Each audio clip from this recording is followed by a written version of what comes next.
Man and His Spaceship Earth. Theme show for Epcot Center, Future World. Concept by Ray Bradbury. July 22nd, 1977. WED Enterprises. Preface. Note: this script is meant to be used and read in discussions along with the sketches, paintings, and three-dimensional models of Man and His Spaceship Earth at WED Enterprises. Thoughts about our Spaceship Earth.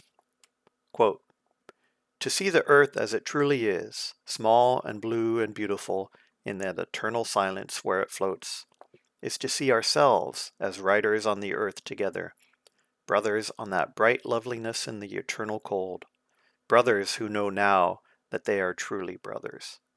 Archibald MacLeish. Quote, "The Earth looked so tiny in the heavens that there were times during the Apollo 8 mission when I had trouble finding it.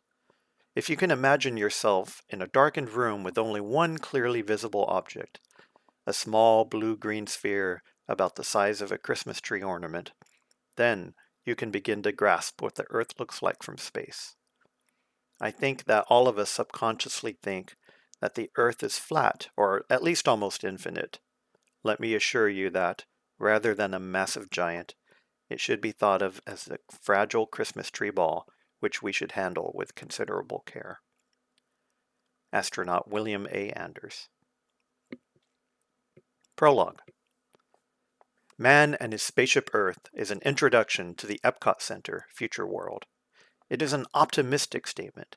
It presupposes that man's continuing dynamic is survival, recognizes the enormous challenges to this dynamic, and concludes strongly that creative men and women of the world can create a viable and dynamic instruction book for Spaceship Earth. Our story in the Epcot Center Future World is also the story of the free enterprise system, for it is the continuing freedom to create new and better tools for survival that have been the real dynamic of man's voyage aboard Spaceship Earth. What we need, our show makes clear, is access to accurate and relevant information. What we need is an opportunity to learn the alternatives, choices, and options available. What we need is a broad public understanding of the consequences of our decisions. What we need is the confidence born of greater participation, greater understanding, greater knowledge. What we need, in the end, is to take the correct course of action. In the chapters of our Man and His Spaceship Earth story, we will seek the guest's understanding of the relationship between communications and survival. Key points in our story include these. 1. Access to accurate and relevant information by people of many times and cultures has made survival possible. Our first forum, the cave of Stone Age man. 2. Each of the examples we illustrate and dramatize was the key tool by which information was managed and communicated in a specific historical time and place. 3. The Epcot Center Future World will be depicted as today's forum. Here, the tools of survival are in continual hands-on use, for our tools have become the electronic world of information and communications.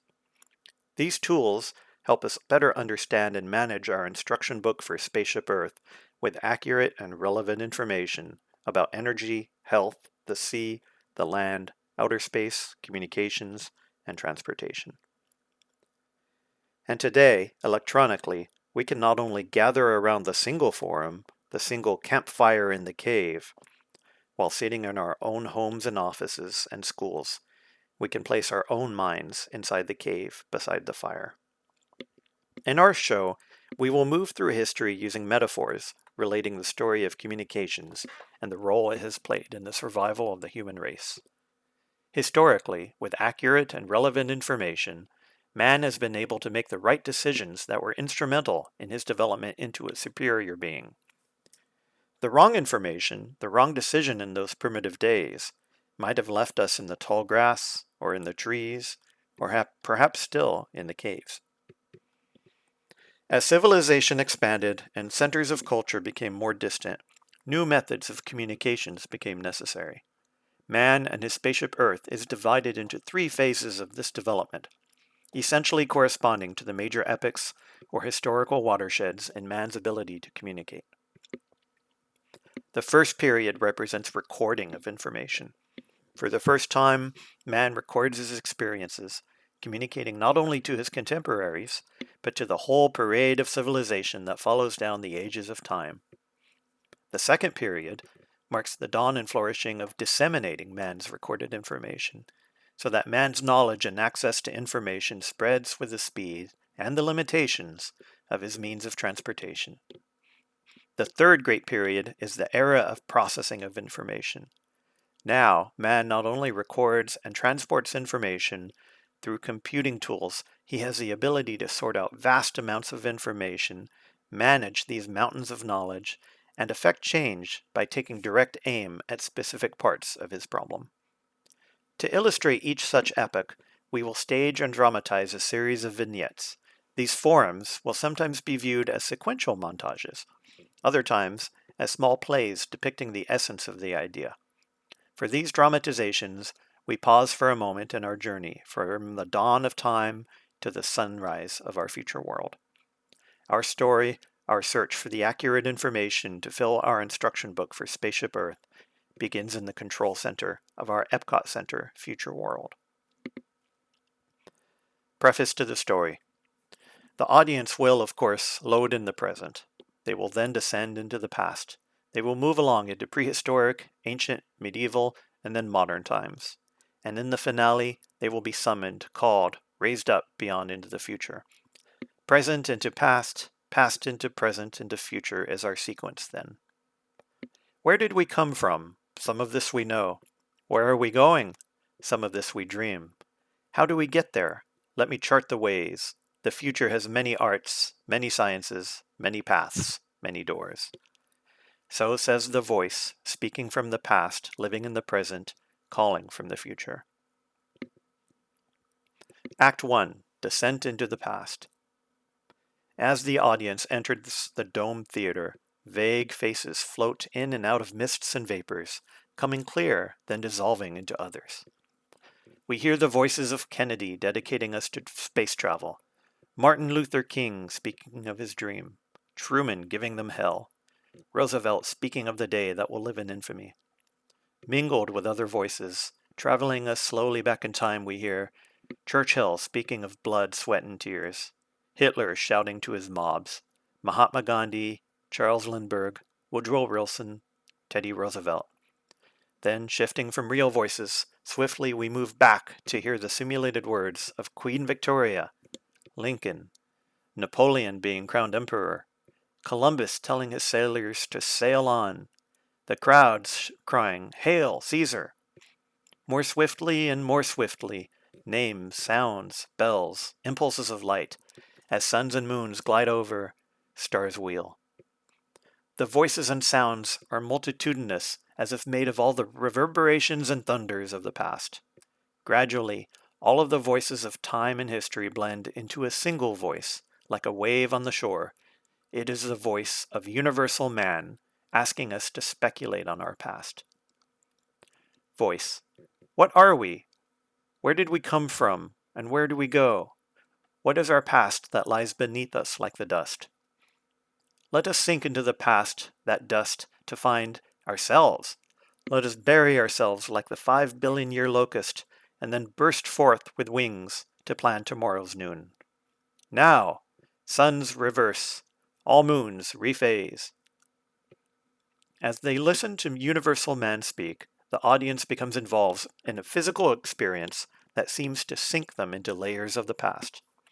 The cities begin to unbuild themselves, and we see in these sculpted pieces of antiquity the historical remnants of man through the ages. Voice. We are all of mankind that ever existed, all of time that ever was, all of the dreams and myths that fill the heavens, all of the dust from which we were formed. The Rhodes Colossus dismantles itself. The Roman Forum with its pillars falls, stone by stone. We see the Sphinx return to the dust from which it came. We glide through layers of Angkor Wat to see Incan sculptures and Mayan rocks, chiseled with blunt suns, uncarve themselves, until at last the ancient caves surround us. The first leg of our journey terminates at the beginning of time. We sit in blackness.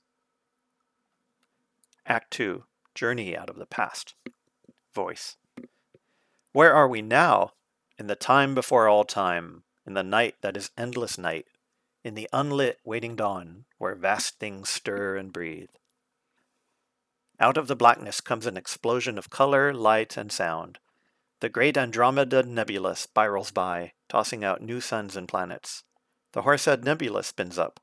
The Orion Nebula goes over and around, in heartbeats of universal push and shove.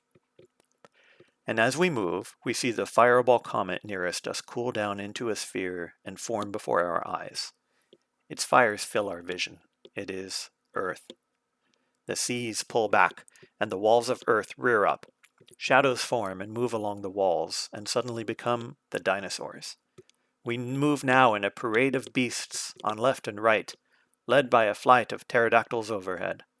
These, with other flying reptiles, surge towards the blind future. Everywhere the beasts who shared the earth long before man move on the long march into time. The dinosaurs fall, great tonnages of nightmarish flesh knocked together, concussions of vapor, water, fire, from which rise shadows, shapes, simian evolutions. Half-dreamed of preconcepts of ape and man. No sooner seen, they run to hide in grass, in trees, in caves. Act 3. Man. His struggle to survive begins. A flash of lightning, a mighty roll of thunder, a great volcanic eruption. In the fiery light, we see revealed a half-naked ape man approaching a tree set afire by the flowing lava. Cautiously, he touches a burning branch, holds it high with awe and surprise, carries it off into the black darkness of night. Distant voices, grunts and cries of struggle herald the presence of Cro-Magnon man. And now the roar, the anguished trumpet of the huge, dread, hairy mammoth beast. We are in the midst of a fierce encounter. From all sides, ancient man attacks the beast with fiery torch. Voice. Now we, ape creature becoming man, learn new ways to fight the ancient beast and met the challenge to survive. We picked its bones and cooked its meat to make us strong, and changed midnight with fire to noon and lived another day. We enter a long, dimly lit cavern. Shadows of cave-dwelling people are all around, women and children gnawing on the bones of the great beast, brave hunters still brandishing their spears, reliving the excitement of the great hunt. And in the flickering light of the warming fire, we see man drawing on the walls of his cave, drawing the very story of his battle to survive the mammoth beast. Voice. With soot on stone, we left the blueprint of how we killed the dragon beast. From all the caves our brothers came and gathered round a single campfire blaze and learned well from what had been recorded there, a plan to face tomorrow's noon. What they left behind, what we have seen drawn and recorded on cave walls, of course, are the minutes of the original meeting in time's first forum. Ancient man met ancient brother and exchanged ideas and information and triumphs and tales of how to meet the challenges of their time and survive. Now our time machine moves on from the cave of Stone Age man, entering a labyrinth of man-made walls of historical data, a passage through time illustrating the development of man's ability to record information. As we pass along this wall, the recordings become hieroglyphics and pictographs in the land of the Egyptian pharaohs. Voice. We planted crops, took root, worshipped gods who brought the wind and rain and sun. We built new walls and chiseled marks on stone to live through endless time. Recorded now, old tales once told by word of mouth alone. On all sides, sails rise up. Wooden oars dip deeply into blue waters. Our time machine becomes a Phoenician galley bound for ancient Greece. Voice. And then we put our walls on ships, sailed out across the seas to share what we had learned, how to plant and grow and build, to trade our goods and exchange our good ideas with far and distant lands. On the Grecian beach, Phoenician merchants display their coveted wares. A slab of clay inscribed with curious wedge-shaped symbols is examined, questioned, discussed, deliberated, and debated by Greek and Phoenician traders. Our traders are disseminating not only their goods, but also their knowledge of the world they live in. Soldiers clash. We see the glint of sword and hear the clang of spear in medieval battle. At last the fighting fades, and a lone campfire flares.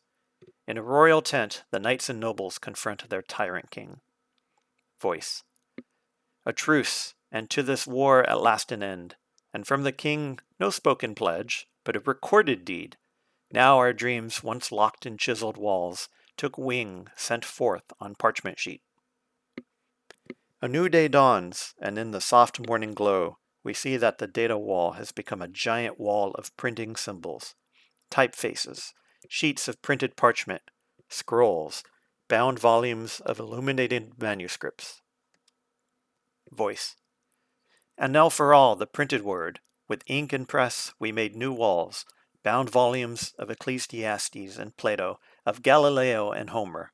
Scholar, scientist, philosopher, we caught your soul in type and printed you forth in mobs, by the hundreds, by the thousands.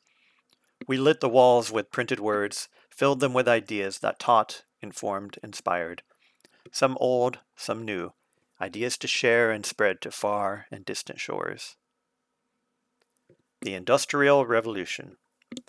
The data wall becomes a cyclorama of symbols representing the primitive machinery of the Industrial Revolution. Steam-powered overland conveyances pace our journey. Voice. We built new towns. We made machines and powered them with steam. Around the world, small campfires grew, became a massive blaze. Each campfire gathered millions in, many faces, many colors, many tongues and cultures joined. And then we asked ourselves, how in a world so vast as this, how do we keep the campfires lit? How do we stay in touch to make so many men and women talk and think and move forward with common dreams? Now the wall becomes an abstract shape of crisscrossed, woven strands of wire, symbolically linking continents, countries, communities in remote and distant places. The staccato Morse code is heard, then the sound of voices in many languages, then the static, broken tones of radio transmission of familiar events and voices, entertainment and events of the 30s and 40s, Fred Allen, Jack Benny, the Hindenburg disaster, Roosevelt's fireside chats, etc. Voice. We invented the telegraph, the telephone, the wireless, the radio. We crisscrossed the world with wire first, then filled the air with sound. In remote and distant lands, we linked each campfire with rapid talks and chats, with information, with entertainment. How do we keep in touch? With rocket fire and satellite, we sent walls forth in all directions, north, south, east, west. With instant sound and sight, we touched each nation of the world, each city, each home, each man, woman, and child. We brought to every cave the knowledge of who we are, of what in the world is going on now. Computer sequence for Spaceship Earth. As the voice speaks, we pass beneath a communication satellite silently orbiting in space. Beyond, we see the towering outline of a modern city. As we approach, the sounds and sights of the city build to a cacophonous crescendo. From all sides, we are bombarded with information and misinformation. We are battered by a cyclone of printed matter, books, magazines, newspapers. Garish neon lights offend the senses. We are drowned in a hurricane of TV images. Voice. Too much! Too many facts! How can we sort them out? How sort out facts? With computer walls. Walls that accumulate, organize, store, interpret, retrieve and transmit information with incredible volume and speed. We approach an electronic wall of countless blinking lights. We enter the computer and are submerged in a psychedelic experience created by colored lights swirling in wild abstract patterns. The air is filled with the sound of a million facts. Gradually, the sounds and visuals subside and blend into the intelligible sounds of a space crew preparing for a space launch. Space crew. LD, this is Mission Control. You have clear to launch. Roger, Mission Control. LC, proceed with the countdown at T-minus 3 minutes. Roger, this is Launch Control at T-minus 3 minutes and counting. T-minus 2 minutes. Voice. We have gone deep down in time to see our spaceship Earth, born in universal midnight. With new knowledge, new technology, new communications, we built new walls. Walls that informed, changed lives, changed worlds. Now, let us point up to wall of space. Come up to light, to stars, to worlds beyond. T minus 1 minute. On all sides the rockets flame. 2, 6, 8, 12, 20 rockets surround us in fire. 3, 2, 1. Blast off. With a shudder, a tremble, a roar, our time machine blasts off as if it were a spaceship for distant space. We blast straight up, rising on fire, into that sky, pulled, pushed, bombarded. Voice. Remember the 7 days of creation. Recall the 8th long day of man on earth. Now, see and live forever's day, the 9th long day of man in space, born to far worlds. As Marco Polo and Columbus and Lewis and Clark before us, we are the new pioneers, searching uncharted seas by the light of uncounted stars. The universe is ours to discover and explore. But wait! Hold! The flight abruptly slows, freezes. The journey's thunder roar ceases. The fire's cut off. We float in serenity in the sky about Earth and see it as a lonely, solitary island in space. Voice. Now turn and see our spaceship Earth, suspended there, a fragile, silent, beautiful, drifting island in the midnight sky. Look back to really see and know and learn, and ask ourselves, where now? Where do we go from here and how? Where is the book that taught us how to fly, great spaceship Earth? Lost? Forgotten? Misplaced in forums old? Perhaps. Then let us write the book anew. Come back to spaceship Earth. Let us seek the right. Let us dream and plan and understand. Let us aim anew towards the future. Bring grand harvests of ideas. Bring new concepts from many lands and people to share information and understanding and dreams for tomorrow and beyond. Gather round the next great campfire. Let us seek and know and understand, and dream a new book, a new instruction book to fly great spaceship Earth through the uncharted seas of the future world. Act 5, Future World. Now the engines of our rocket ship reverse. We begin our descent back to spaceship Earth. And as we descend, as the Earth grows larger and closer, we hear the voice of universal man, offering our promise and challenge. Voice. What if? What if? What if each one of you could leave here this day, this hour, this minute, and truly become yourself? What if all the dreams you ever dreamed, all the things you wished to be, all the ideas you ever had, poured from your mind, rushed from your fingers to recreate your life and change the world? Go forth from here, this way and that way and this. I point you here, but if you wish, go there. Lock into dream that is your own. Find what truth is in your blood, and beat a path from here to there. The world lies waiting. The buried truths wait to be found. You find them with your mind. You shape them with your hands. You be the future that must know and love and change itself. Then, write it in the new instruction book. Carve it on the new walls, and send it forth into the future world. Now Spaceship Earth is coming close. We enter its pull and shove and begin our orbit, preparing to land back at our destination, the future world. The voice of universal man calls to the audience to come the rest of the way into the light, into the universe, into the future. Voice. Become, know, understand. Your life is yours to own and be. The world is yours to shape and change. The stars are yours as just reward. Let us return to Spaceship Earth. Let us revise the book, the walls. Let us gather, record, disseminate, process new concepts from many lands and people.